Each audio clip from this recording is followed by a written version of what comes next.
বিসমিল্লাহির রহমানির রহিম। বন্ধুরা, আমরা সেই বিখ্যাত জায়গায় চলে আসছি, সুন্দরবনের ফরেস্টার ক্যাম্প, যেটা দেখতেও অনেক সুন্দর। এটা কয়তলা? দেখুন এইখানে কত সুন্দর করে এই বিল্ডিংটা করাই বনের ভিতরে, একদম সুন্দরবনের ভিতরে। আর আগের একটা ঘর আছে, টিনের ঘর।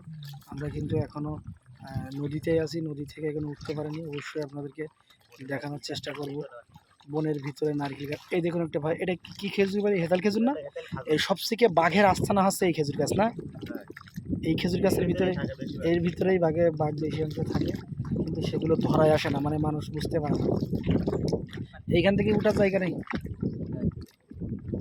আমরা উঠবো এবার, ওটি কানাই রাখি।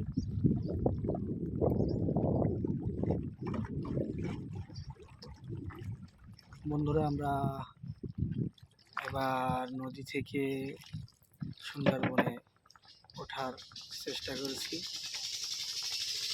সবাই অবশ্যই পাশে থাকবেন। এখানে একটা সুন্দর ক্যাম্প আছে, ক্যাম্পে আমরা যাই আগে প্রথম, কারণ যাব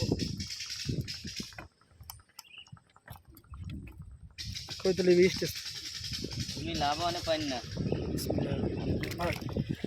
শুরু করলাম, সুন্দরবনে নেমে পড়লাম। আমাদের নৌকা মাঝি ভাই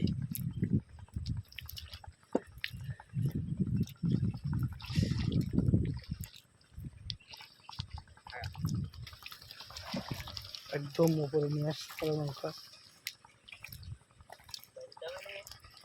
হ্যাঁ, বাইলে তো